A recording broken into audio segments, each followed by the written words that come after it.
Hi hello నమస్తే. నేను మీ కట్టా Karthik. YS వివేక హత్య కేసులో మరో కీలకమైన మలుపు.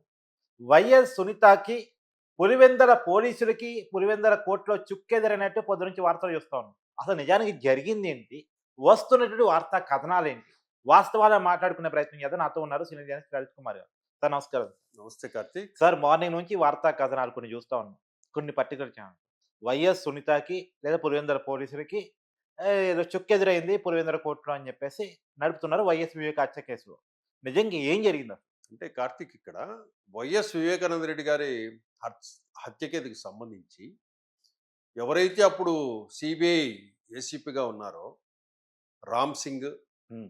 అండ్ సునీత హస్బెండ్ మీద వివేకానంద రెడ్డి పిఏ కృష్ణారెడ్డి కంప్లైంట్ చేస్తున్నాడు. హ్మ్. అంటే ఏమని కంప్లైంట్ చేశాడు? వీళ్ళు వాళ్ళకు అనుకూలంగా స్టేట్మెంట్ ఇవ్వమని ఒత్తిడి చేస్తున్నారు. హ్మ్. అంటే సీబీఐ చీఫ్‌గా ఉన్నటువంటి 'రామ్ సింగ్' గాని, సునీత, ఆమె భర్త 'రాజశేఖర్' ఈ ముగ్గురు కలిసి కలిసి హ్మ్. నన్ను అనుగుణంగా స్టేట్మెంట్ ఇవ్వమని ఒత్తిడి చేస్తున్నారు హ్మ్. ఈ కేసులో హ్మ్. అనేసి దాని మీద అప్పుడు పోలీస్ కంప్లైంట్ ఇస్తే వాళ్ళు యాక్సెప్ట్ చేయలే. హ్మ్. చేయనప్పుడు ఏం చేశాడంటే ఈయన కోర్టు ద్వారా ప్రైవేట్ కంప్లైంట్ వేశాడు. ఓకే. ఎవరు అతని ప్రైవేట్ పేరు కృష్ణారెడ్డి. కృష్ణారెడ్డి, పిఏ కృష్ణారెడ్డి, వివేకానంద రెడ్డి పిఏ అతను. పిఏ. ఈ హ్మ్. ఈ కృష్ణారెడ్డి ప్రైవేట్ కంప్లైంట్ వేసి కోర్టులో వేసి దాన్ని పోలీస్ కేసు కట్టమని చేస్తే పోలీసులు దాన్ని ఫైల్ చేశారు. అదే కోర్ట్ ఆర్డర్ మేరకు కోర్టు ఫైల్ ఆర్డర్ మేరకు చేశారు. చేసిన తర్వాత ఈ వ్యవహారం అంతా గడిచే టైంకి ఇప్పుడు పోలీసులు ఏం చేశారంటే, అయ్యా వాళ్ళు ఏసిన పిటిషన్ అంతా రాంగ్ పిటిషను. అది అసత్యము కృష్ణారెడ్డి చెప్పిందంతా కూడా అని చెప్పేసి ఆ కేసును కొట్టివేయవలసినదిగా ఒక పిటిషన్ వేశారు పులివెందుల పోలీసులు పిటిషన్. పులివెందుల కోర్టులో. అప్పుడు పులివెందుల కోర్టు వారు ఏం చేశారంటే, ఈ ఇష్యూ సుప్రీంకోర్టులో ఉంది కదా, ఇది అసత్యము అని ఇప్పుడే మనం జడ్జిమెంట్ ఇవ్వలేం కదా అనేసి ఆ పిటిషన్ను తోసిపుచ్చింది. అది సుప్రీంకోర్టులో జరుగుతుంది, అక్కడ ఉంది. ఇది అసత్యమని మన కింది కోర్టు చెప్పకూడదని అవును. ఆ అంటే పై ఉద్దేశం కోర్ట్‌లో ఉంది కాబట్టి దీని మీద నేను వ్యాఖ్యానం వ్యాఖ్యానించలేనని చెప్పింది చేయకూడదు గానీ, అని ఆ పిటిషన్‌ని తోసిపుచ్చింది. అంతే తప్ప ఒకళ్ళకి అనుకూలంగా తీర్పు రావటం, లేదు వాళ్ళకి లేదు లేదు. వ్యతిరేకంగా తీర్పు రావటం కాదు. కాదు కాదు కాదు. వీళ్ళకి అనుకూలమని కాదు. ఆ కేసు అది జడ్జిమెంటు కాదు. అక్కడ సుప్రీంకోర్టులో ఉంది కాబట్టి హ్మ్. ఇక్కడ దాన్ని మనము ఆ పిటిషన్‌ను, ఆ కేసును రద్దు చేయలేము ఇట్లా అని చెప్పేసి మాత్రమే చెప్పింది గానీ, అది కంటిన్యూటీ మాత్రం ఆ కేసుకు సంబంధించి సుప్రీంకోర్టులో ఏదైతే వేశారో దాని మీద విచారణ కొనసాగుతుంది. వైఎస్ వివేక్‌కి సంబంధించి సుప్రీం కోర్ట్ డైరెక్షన్‌లో విచారణ జరుగుతుంది. జరుగుతుంది. అంటే ఎక్కడంటే మనం అర్థం చేసుకుంటే ఏంటంటే మీడియా ప్రెజెంటేషన్‌లో పిటిషన్ కొట్టివేత, హ్మ్. తోసివేత, షాక్ హ్మ్. ఇట్లాంటియన్నీ ఇస్తుంటారు కదా! అది రాంగ్ ఇన్ఫర్మేషన్. ఎందుకంటే ఎప్పుడు కూడా సుప్రీం కోర్ట్‌లో ఏదైనా ఇష్యూ ఉన్నప్పుడు హ్మ్. కింది కోర్టులు వాటిని కల్పించుకోవు. ఖచ్చితంగా. హ్మ్. ఒకవేళ అదే సుప్రీం కోర్టు ఆ ఇష్యూకి సంబంధించి కింది కోర్టుకెళ్ళండి అని కూడా రెఫర్ చేస్తుంది. అవును. చాలా సార్లు ఆ అక్కడ రిఫరెన్స్‌లున్నాయి. సుప్రీం కోర్టులో ఉన్నప్పుడు లోకల్ కింది కోర్టులు మాత్రం దాంట్లో ఇన్వాల్వ్ కావు. ఆ ఉద్దేశంతోనే పోలీసులు వేసిన పిటిషన్ అది యాక్సెప్ట్ చేయలేదన్నమాట కోర్టు. అది జరిగింది వాస్తవంగా. అయితే ఈ వివేకానంద రెడ్డి మర్డర్ ఇష్యూకి సంబంధించి ఇంతవరకు ఒక క్లారిటీ రాకపోవటంతో జనాలలో కూడా కొద్దిగా వ్యవస్థల మీద కొంచెం నమ్మకం. అసహనం అయితే వ్యక్తం చేస్తున్నారు. హ్మ్. అరే ఒక మర్డర్ కేసును ఇది అందులో ఎవరు చేశారు అనేది ఒకటి క్లారిటీ, ఒక జడ్జిమెంట్ ఇంతవరకు రాకుండా విచారణ మీద విచారణలు, విచారణల మీద విచారణలు జరుగుతా ఉంటే మరి ఇం చిన్న వ్యక్తి కూడా కాదు. ఒక మాజీ ఎంపీ, ఒక మాజీ మంత్రి, మాజీ ఎమ్మెల్యే, అవును. ఒక సీఎంకి తమ్ముడు, మరో సీఎంకి బాబాయ్. అన్నీ ఉన్నాయి. అంటే ప్రముఖమైన వ్యక్తి ఆ! ఆంధ్రప్రదేశ్‌లో మనకు. అవును. అటువంటి వ్యక్తి విషయంలోనే ఈ విధంగా జరుగుతుంటే, హ్మ్. ఇంక మామూలు సామాన్యుడి ఇళ్లలో ఏదన్నా మర్డర్‌లు గాని, ఆత్మహత్యలు గాని జరిగితే వాళ్ళ పరిస్థితి ఎలా ఉంటుందో అవును. ఒకసారి ఊహించుకోండి. అవును. ఈ విషయంలో మాత్రము సునీత గూడా స్టేట్ గవర్నమెంట్‌ని గూడా ఇప్పుడు గవర్నమెంట్ మారి కూటమి వచ్చింది కాబట్టి, కూటమిని గూడా రిక్వెస్ట్ చేస్తా ఉంది. చేస్తా ఉంది. ఈ హ్మ్. కేసును ఇమ్మీడియేట్‌గా మీరు తేల్చండి అని. హ్మ్. ఇప్పుడు ఈ గవర్నమెంట్ గూడా ఎందుకు ఇన్వాల్వ్ కాలేదంటే అది సీబీఐ కంట్రోల్‌లో ఉంది. అవును. కోర్టు కంట్రోల్‌లో ఉంది. కోర్టు కంట్రోల్‌లో ఉన్నప్పుడు ఇక్కడ ప్రభుత్వం గూడా వాటిలో ఇన్వాల్వ్ కాలేదు. ఏది మళ్ళీ సీబీఐ ఒక దర్యాప్తు సంస్థ దర్యాప్తు చేసేటప్పుడు, ఇక్కడ స్టేట్ గవర్నమెంట్ ఇంకో దర్యాప్తును సంస్థను వేయలేదు. ఒక సిట్‌ని గాని, ఇంకోటి గాని. అట్లా వేయకూడదు. దానికోసం ఇదే డ్రాగ్ అవుతా వస్తుంది. కాకపోతే ఒక 4, 5 నెలల్లో ఈ వివేకానంద రెడ్డిని ఎవరు మర్డర్ చేశారు అనే విషయం మాత్రం కోర్టు ద్వారా ఆ వ్యక్తి ఎవరు, ఆ ప్లాన్ ఎలా చేశారు అనేది మాత్రం క్లియర్ కట్గా ఒక తీర్పు వస్తుందనే మాత్రం మనం ఎక్స్పెక్ట్ చేయొచ్చు కార్తీక్. ఎన్ని రోజులు సార్? 3-4 నెలల్లో ఓకే. ఎవరు దీని వెనకాల ఎవరున్నారు, ఎవరు చేశారు, ఎవరు చేయించారు, ఓకే.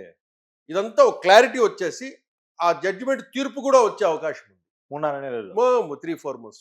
ఓ ఉమ్. ఎందుకంటే కాబట్టి గత సుదీర్ఘకాలంగా విచారణ కొనసాగుతూ ఉంది. ఏదైనా కూడా అక్కడ తప్పు ఎవరు చేశారు, తప్పు ఎవరిది అనేది ప్రజలకు తెలియాలి. అది తెలియాలి, ఖచ్చితంగా తెలియాలి సార్. మర్డర్ ఎందుకంటే సుదీర్ఘకాలం ప్రజాప్రతినిధిగా పనిచేసి ఎందుకంటే ప్రజల్లో న్యాయ వ్యవస్థ మీద కూడా ఒక నమ్మకము, పోలీసు వ్యవస్థ మీద ఒక నమ్మకం కలగాలంటే అవును. అది ఏంటి అనేది మనకు క్లారిటీ ఇవ్వాలి. ఎవరు వాస్తవంగా చేశారు సార్, ఒకప్పుడు సిబిఐ కేసును ఎంక్వైరీ చేస్తుందంటే ఆ కేసు ఏదో ఒకటి తేలుస్తారు అని ఒక నమ్మకం ఉండేది. నమ్మకం. కానీ జగన్మోహన్ రెడ్డి కేసు చూసిన తర్వాత కానీ, వివేకానంద రెడ్డి గారి హత్య కేసు చూసిన తర్వాత కానీ సిబిఐ మీద తెలుగు ప్రజలకు నమ్మకం పోయింది. వాళ్ళ చేతిలో కేసు పడిందంటే తెలియదు కాదు అనేది పడిపోయింది. అదైతే వాస్తవం. ఎందుకంటే ఆ క్రెడిబిలిటీ కోల్పోతే ఇంకా దేశంలోనే అత్యున్నత దర్యాప్తు సంస్థ అవును. సిబిఐ. అవును. అటువంటిదే ఇంత డ్రాగ్ చేస్తున్నారంటే ప్రజల్లో కూడా అటు సెంట్రల్ గవర్నమెంట్ మీద, అటు స్టేట్ గవర్నమెంట్ మీద, ప్లస్ పోలీసు వ్యవస్థ మీద, అవును. న్యాయ వ్యవస్థ మీద కొంచెం ప్రజల్లో కొంచెం అసహనం కలగటం అది సహజంగా జరుగుతుంది. కాబట్టి వాటికి అన్నిటికీ ఆ ఆలోచనలు ప్రజల్లో రానియకుండా ఎంత త్వరగా వీలైతే దోషులు ఎవరో తేల్చేస్తే వాళ్లకు కఠినమైన శిక్షలు వేస్తే కనుక ఇటువంటి పునరావృతం కాకుండా జాగ్రత్తలు తీసుకునేదానికి అవకాశం ఉంటుంది. సార్, ఒక మహిళ ఆ కుటుంబంలో ఎవరు సపోర్టు ఉన్నా లేకపోయినా, ప్రజల సపోర్ట్ ఉందేమో కానీ ఆ కుటుంబంలో అయితే పెద్దవాళ్ళ సపోర్ట్ ఎవరూ లేదు.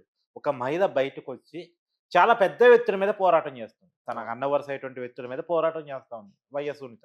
నిజంగా ఒక పోరాటం ఫలించే అవకాశం ఉంటుందా అంటే ఇక్కడ న్యాయం చేయాల్సింది ఎవరంటే జగన్మోహన్ రెడ్డి న్యాయం చేయాలి ఫస్ట్ వాళ్ళకి. చేయనన్నాడు.